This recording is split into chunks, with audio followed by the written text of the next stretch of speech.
Greetings all, this is Angel Shade and I welcome you back to the arsenal. Now going through the last batch of weapons in United Offensive. The first new sidearm we have is the TOKAREV TT-33 used by the Soviet Army. It has 50 damage maximum and 70.5 damage minimum in single player, the same one in multiplayer, and it deals 50 damage melee. It has a magazine of 7 rounds, it can hold, or you can hold 56 round maximum forward. It has a reload time of 2.2 seconds when it's mid-clip and 2.3 seconds when it's dry, used of course by the Red Army. The TT-33. The TT-30 or Samozaradny Pistolet Tokareva is a Russian semi-automatic pistol. In the 1930s, the Revolutionary Military Council approved a resolution to test a new small arms to replace its aging Nagant M8095 revolvers. During these tests on January 7, 1931, the potential of a pistol designed by Fedor Tokarev was noted. A few weeks later, the 1000 TT-30s were ordered for troop trials, and the pistol was adopted for service in the Red Army. But even as the TT-30 was being put into production, design changes were made to simplify manufacturing. Minor changes to the barrel, disconnector, trigger and frame were implemented, the most notable ones being the omission of the removable backstrap and changes to the full circumference locking lugs. This redesigned pistol was the TT-33. Most TT-33s were issued to officers. The TT-33 was widely used by Soviet troops during World War II, but did not completely replace the Nagant. Yes, the Ruskies got their own pistol and are no longer forced to share the Luger with the Germans. Though you might as well miss it completely in single player, since between two primary weapon slots, I don't know what would you need to do to spend all of the ammo and be forced to use this thing. In multiplayer this handgun performs almost identically to the Colt 45, though to me it seems maybe it's even less accurate. Its only use is as backup. A backup weapon when your primary is empty or ineffective, but even then it is only of use if the target is really close. So, in order for this or any pistol in this game to be of any use, the targets must be close, preferably not moving or shooting at you, which is never. Still, I suppose a pistol is preferable to running at your enemy buck naked screaming "Hurrah!" The second new sidearm introduced in the game is the WEBLEY Mark IV revolver for the British. It deals a maximum of 50 damage and a minimum of 17.5 damage in single player, 75 maximum and 26.25 minimum in multiplayer, and 50 in melee. It can hold a maximum of 6 rounds in its magazine or in its drum. You can hold a maximum ammunition of 56 rounds for it, and its reload time is 5.2 seconds. At the end of the First World War, the British military decided that the .455 caliber gun and cartridge was too large for modern military use, and that a pistol in .38 caliber firing a 200 grain bullet would be just as effective as the .455 for stopping an enemy. WEBLEY and Scott immediately tendered the .38 200 caliber WEBLEY Mark IV revolver, which, as well as being nearly identical in appearance to the .455 caliber Mark VI revolver, albeit scaled down for a smaller cartridge, was based on their .38 caliber WEBLEY Mark III pistol, designed for the police and civilian markets. Much to their surprise, the British government took the design to the Royal Small Arms Factory at Enfield Lock, which came up with a revolver that was externally very similar looking to the .38 200 caliber WEBLEY Mark IV, but was internally different enough that no parts from the WEBLEY could be used in the Enfield and vice versa. The Enfield design pistol was quickly accepted under the designation Pistol Revolver No. 2 Mark I and was adopted in 1932. WEBLEY and Scott sued the British government over the incident, claiming £2,250 as costs involved in the research and design of the revolver. This was contested by RSAF Enfield, which quite firmly stated that the Enfield No. 2 Mark I was designed by Captain Boyce, the Assistant Superintendent of Design, later of Boyce anti-tank rifle fame, with assistance from WEBLEY and Scott and not the other way around. Accordingly, their claim was denied. By way of compensation, however, the Royal Commission on Awards to Inventors eventually awarded WEBLEY and Scott £1,250 for their work. RSAF Enfield proved unable to manufacture enough No. 2 revolvers to meet the military's wartime demands, and as a result, WEBLEY's Mark IV was also widely used within the British Army in World War II. So, Brits also no longer share the Colt 45 with the Yanks, they have their own gun now, a WEBLEY Mark IV. A revolver, no less. Now, this gun is pretty unique in it that its damage is really pitiful in single player. I personally really like revolvers, they have a lot of character and mechanical finesse. I appreciate that semi-automatics simply don't. So, naturally, when I saw this, I switched to it over my Sten gun in the campaign, immediately. Imagine my surprise when this gun failed to kill anyone under 5 shots at close range. Fortunately, the damage is amped in multiplayer where it behaves much as it should be. This pistol is a grade more useful than the other handguns in the game. It packs a punch at close range, so of all the sidearms, this one is the only one of any practical use. It's inaccurate, and since it's a revolver it has a long reload, so you won't be using it for other purposes than a backup, but unlike the other 3 pistols, this one fulfills that role really well. The first of the 2 additional semi-automatic rifles is the SVT-40 for the Russians. It can deal a minimum of 42 and a maximum of 120 damage in single player, but it only deals 23.1 damage minimum and 66 damage maximum in multiplayer. It also can deal 150 damage in melee. Its magazine holds 10 rounds, you can hold a maximum of 250 rounds for it, and its reload times are 3.6 seconds mid-clip and 2.3 seconds dry.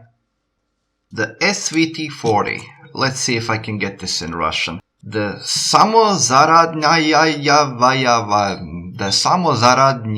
and okay, I can't get this in Russian at all. The samozaradnaya vintovka TOKAREV. Whatever, TOKAREV self-loading rifle, model of 1940, or SVT-40, is a Soviet semi-automatic battle rifle. The SVT-40 saw widespread service during and after World War II, intended to be the new service rifle of the Soviet Red Army. Production was disrupted by the German invasion in 1941, resulting in change back to the older Mosin-Nagant bolt-action rifle for the duration of World War II. After the war, new rifles were adopted by the Soviet Union, such as the SKS and the AKM. Despite its relatively brief service career, the SVT was a prolific rifle on the Eastern Front during World War II, and it had considerable impact on European battle rifle designs during and immediately after the war. The German G43 was influenced by the SVT in its design, as was Simonov's experimental carbine during the closing stages of the war, which would later become the SKS. As a service rifle, the SVT had its problems, but so did contemporary semi-automatic rifles made by other countries. The main reason for the gradual downfall of SVT usage in combat was not its technical disadvantages. Rather, the reason was that with the immense continual demand for rifles in the front lines, Soviet factories could produce other simpler designs in far greater quantities in the same length of time it took to produce one SVT. The Russians got a semi-auto rifle now to balance out against the Yanks and their Garens and carbines. In single player, this weapon is readily available and it is preferable to a bolt action due to the rate of fire. In multiplayer, the SVT is the golden middle of semi-auto rifles. It packs more punch than the carbine, fires slightly faster than the Garand, and is more accurate than the GEWEHR. It also has a larger magazine than the Garand and can be reloaded anytime. It works best at medium ranges where you're out of the kill range with submachine guns and still have the range to kill within 2 or 3 hits. The second of the 2 additional semi-automatic rifles in the game is the GEWEHR 43. It deals a minimum of 38.5 and a maximum 110 damage in single player, a minimum of 23.1 and a maximum of 66 damage in multiplayer, and 150 in melee.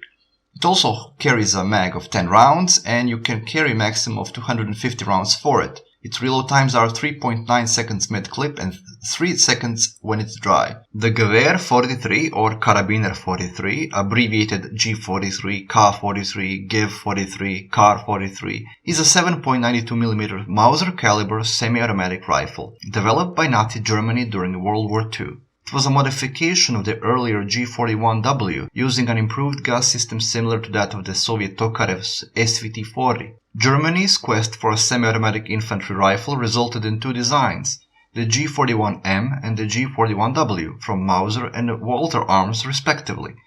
The Mauser design was introduced in 1941 and at least 12,755 were made, but it proved unreliable in combat.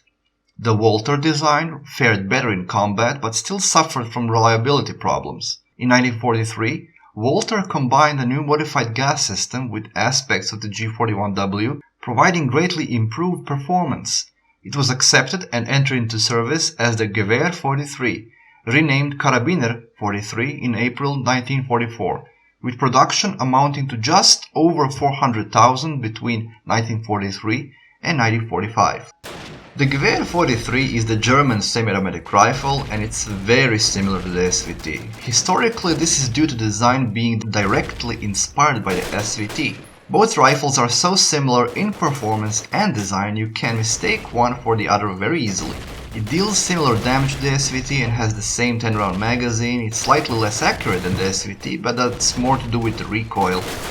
One interesting thing about this weapon is that its dry reload is faster than the mid-clip reload. Most likely this was done to balance it with the Garand. What it means is you're better off just firing the last 1 or 2 rounds off, or to have a quicker reload. That said, unlike Garand, you can still reload this mid-clip if you want or need to, unlike the Garand where you're stuck until the ping sound. The first of the 3 medium machine guns in the game is the M1919 Browning. It deals 42 to 120 damage in single player, 35 to 100 in multiplayer, and 100 in melee. Its magazine holds 150 rounds in single player and 75 rounds in multiplayer. You can carry a maximum of 500 rounds for it in single player and 300 in multiplayer. Its reload time is 3.5 seconds. It's used by both American Army and the British, they share it. The M1919 Browning is a 30 caliber medium machine gun widely used during the 20th century, especially during World War II, the Korean War and the Vietnam War. An air-cooled development of the standard US machine gun of World War I, the John M. Browning designed M1917, the M1919 saw service as a light infantry coaxial mounted aircraft and anti-aircraft machine gun by the US and many other countries. Although it began to be superseded by newer designs such as the M60 in the later half of the century, it remained in use in many NATO countries and elsewhere for much longer. The second of the 3 is the MG34. It deals 35 to 100 damage in single player, 24.5 to 70 in multiplayer, and 100 in melee. Its magazine holds 75 rounds, and you can carry a maximum of 375 rounds for it. Its reload time is 4.9 seconds. The MACHINENGEWEHR 34 or MG34 is a German recoil-operated air-cooled machine gun. First tested in 1929, introduced in 1934 and issued to units in 1936. It accepts the 7.92 by 57mm Mauser cartridge and is generally considered the world's first general-purpose machine gun. The versatile MG34 was arguably the most advanced machine gun in the world at the time of its deployment. Its combination of exceptional mobility, being light enough to be carried by one man, and a high rate of fire of up to 900 rounds per minute was unmatched. It entered service in great numbers following Hitler's repudiation of the Versailles Treaty in 1936 and was first tested by German troops aiding Franco's nationalists in the Spanish Civil War. And the last of the 3 is the Russian DP-28. It deals 42 to 120 in single player, 24.5 to 70 in multiplayer, and 180 in melee. It has a magazine of 47 rounds, a maximum ammo count for it is 375 rounds, and you can reload it in 5 seconds. Alright, another attempt to pronounce Russian names. The DP-28 is a light machine gun firing the 7.62 by 54mm cartridge that was used primarily by the Soviet Union starting in 1928. The DP machine gun was supplemented in the 1950s by the more modern RPD machine gun and entirely replaced in Soviet service by the general-purpose PK machine gun in 1960s. Despite its numerous problems, the DP had a reputation as a relatively effective light support weapon.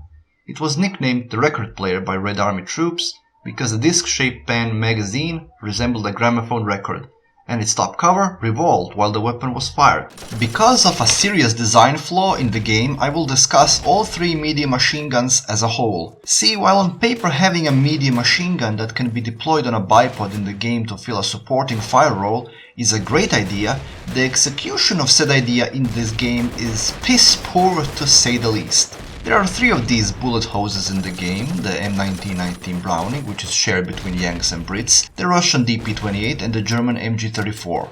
All three of them are powerful, all-range weapons with huge ammo reserves and excellent accuracy. However, you can't really use them. How, you ask? Well, in order to fire them, you have to deploy them. You can't fire them on the move, you can't fire them even when standing still. You can't do a thing unless you deploy them. And this is a primary weapon, meaning you pick it, you get this, in your little piss-filled pistol which hits only when the merciful gods of aiming deem you worthy. So, in game, with the medium machine gun, you run over the battlefield, you see a target, and you press fire. Only nothing happens.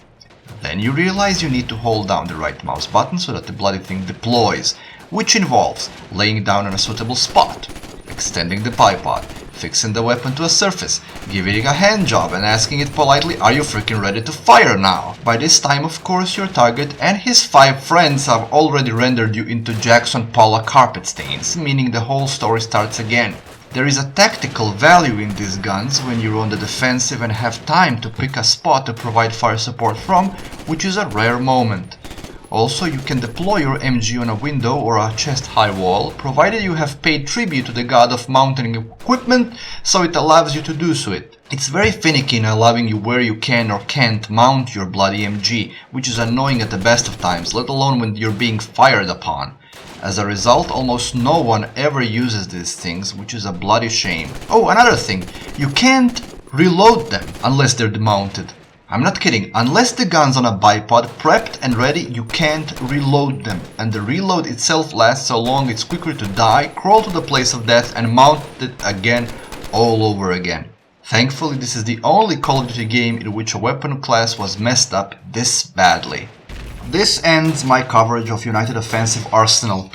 While there are some other unique weapons from the single-player campaign I skipped, as well as vehicles and launchers, they're considered a special, more in-depth segment, and if I ever get to it, I'll cover them at a later date. Thanks for watching, until the next video.